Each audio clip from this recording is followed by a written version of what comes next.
दोस्तों नमस्कार, मैं हूं संजीत कुमार और आपने देखना शुरू कर दिया है कि बिहार टीचर पॉइंट।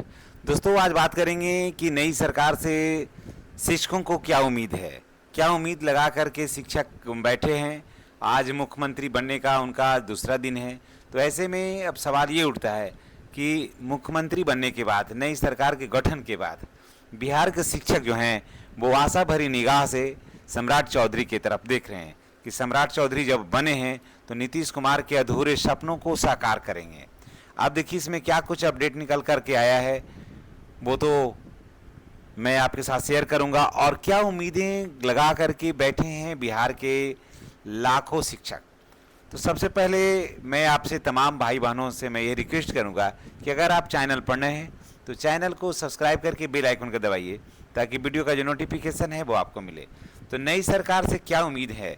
बिहार की नई सरकार बनने के बाद शिक्षकों में काफ़ी उम्मीद है, काफ़ी हर्ष का माहौल है कि शिक्षक अपनी मांगों और सम्मान को लेकर के सकारात्मक फैसले की उम्मीद लगाए बैठे हैं।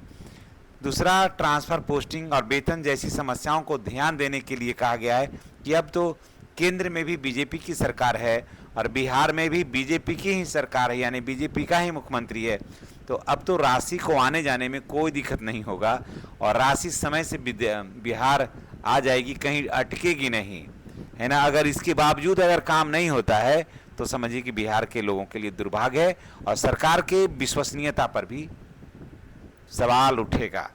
कई शिक्षक अपने सरकार से कुछ शुभकामना देते हुए कह रहे हैं कि उनकी समस्याओं का भी समाधान किया जाए। अब बात करते हैं कि इंटर और मैट्रिक कंपार्टमेंटल परीक्षा शेड्यूल भी जारी हो गया है।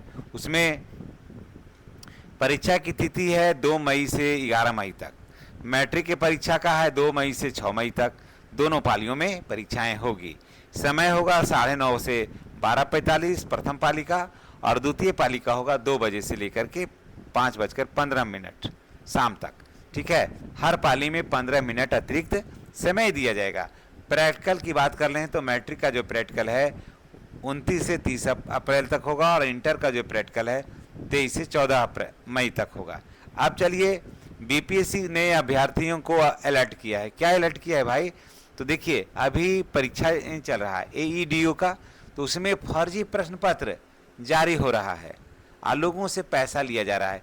जब उसको मिलाया जा रहा है तो वो प्रश्न पत्र हैं ही नहीं, तो इसलिए फर्जी प्रश्न पत्र और फर्जी लिंक से सावधान रहें। अब चलिए बात करते हैं कि 9 में एडमिशन के लिए क्या कुछ नियम निकल कर के आया है।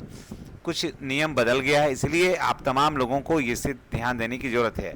8वीं पास छात्रों को 9वीं में दाखिला होता है, वो भी किसी अब नज़दीकी सेकेंडरी स्कूल में या 10+2 में आप जाकर के दाखिला आप ले सकते हैं। राज्य के 534 प्रखंडों में मॉडल स्कूल बनाए गए हैं। मॉडल स्कूल में भी एडमिशन के लिए अलग से परीक्षाएं ली जाएगी, यानी कि उसमें प्रतियोगिता परीक्षा के आधार पर ही उसमें सिलेक्शन होगा। पोषक क्षेत्र के आधार पर उसमें दाखिला लागू होगा। अब बात करते हैं कि सरकार ये वादा की थी कि हर शिक्षक को हर हाल में 1 तारीख को वेतन का भुगतान होगा। तो आज अब मार्च का वेतन अभी तक शिक्षकों को नहीं हुआ है भुगतान। नियोजित शिक्षक हैं, शिक्षा सेवक हैं, आज 16 तारीख हो गया, यानी कि 16 दिन एक्स्ट्रा गुजर गया है, तो अभी तक भुगतान नहीं हुआ है। तो शिक्षा और स्वास्थ्य विभाग के कई कर्मियों का वेतन भी नहीं मिला है। करोड़ों पेंशनधारियों का पेंशन लंबित है। बजट का अभाव बताया जा रहा है कि बजट ही नहीं है तो कहाँ से होगा। हालांकि वित्त विभाग पहले ही अनुमति दे दी है इस सब चीज़ को, लेकिन अनुमति देने से क्या होगा, जब राशि रहेगी तभी तो यहाँ भी सरकार अभी तक भुगतान नहीं की है और कर्मचारी ये उम्मीद कर रहे हैं कि हो सकता है कि 1 सप्ताह के अंदर भुगतान हो जाए। नेक्स्ट खबर की तरफ हम रुख करते हैं कि TRE 4 के अभ्यर्थी जो भर्ती होगा तो उसमें जो अतिथि शिक्षक हैं उनको काफ़ी फायदा होगा। क्या फ़ायदा होगा, तो उनको प्राथमिकता मिलेगी। 1 साल के सेवा पर 2 अंक यानी अधिक से लेकर के 10 अंक तक वेटेज आपको मिलेगा। दिव्यांग, महिला, स्वतंत्रता सेनानी के परिवारों को भी आरक्षण तय है, यानी कि नौकरी मान के चलिए उनको एकदम लगभग तय ही है। 20 मई से जनगणना का कार्य शुरू हो रहा है, तो 2 मई 2026 से जनगणना का काम शुरू होगा। प्रथम चरण का मकान सूचीकरण और जनगणना का कार्य होगा। प्रगणना का पर्यवेक्षक का प्रशिक्षण अब हो रहा है, शुरू हो गया है। तो आपके यहाँ भी अगर जनगणना कार्य में लोग जाते हैं तो उनको सहयोग करिए। अब नेक्स्ट खबर है कि बीएड प्रवेश परीक्षा की तैयारी जो है वो तेज हो गई है। 300 प्लस केंद्रों पर परीक्षा आयोजित की जाएगी, है ना। ललित नारायण मिथिला यूनिवर्सिटी के माध्यम से आयोजित की जाएगी और फर्जी लिंक के आधार पर इस पर एफआईआर दर्ज किया जाएगा कि क्वेश्चन आउट होगा, ये सब किया जा रहा है। तो परीक्षा को पारदर्शी बनाया जा रहा है और कहा गया है कि समय से परीक्षा केंद्रों पर पहुंचे, नहीं तो बड़ी कठिनाई होगी।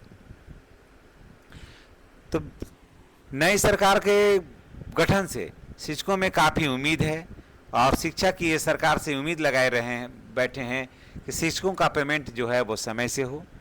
जो पेंशनर ये उम्मीद लगाएं कि पेंशन समय से हो।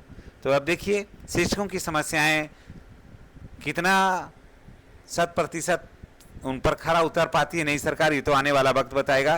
क्योंकि अभी लगभग 1.5 लाख से के आसपास 1,25,000 से 1.5 लाख शिक्षक जो हैं वो ट्रांसफ़र का भी इंतज़ार कर रहे हैं। तो देखिए कि ट्रांसफ़र की जो प्रक्रिया है वो क्या होता है, क्या नीतियाँ अपनाती है सरकार और ट्रांसफ़र कब होगा, ये सारी बातें को लेकर के अभी असमंजस में है। देखिए अभी सक्षमता 5 भी होना है।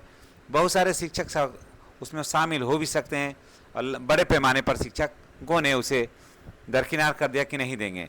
तो ऐसे में कालवश प्रोन्नति जो हो रहा है शिक्षकों का, तो उनका एरियर का भुगतान कब होगा, यानी कि लगभग जो है वो 2 से 2.5 लाख एरियर है, तो वो भुगतान कब होगा। फिर नियोजित शिक्षक ये उम्मीद लगाए हैं कि नियमावली में है कि उनका प्रमोशन स्नातक ग्रेड में प्रमोशन के बाद उनको प्रधानाध्यापक के पद पर प्रमोशन होगा, तो वहाँ कब हो पाता है। जो प्रधान शिक्षक आवेदन किए हैं, आवेदन क्या जिनका सिलेक्शन हुआ है उनका अभी वेतन काफ़ी कम है, तो वो ये उम्मीद लगाए बैठे हैं कि उनके बारे में क्या सरकारें सोच रही है।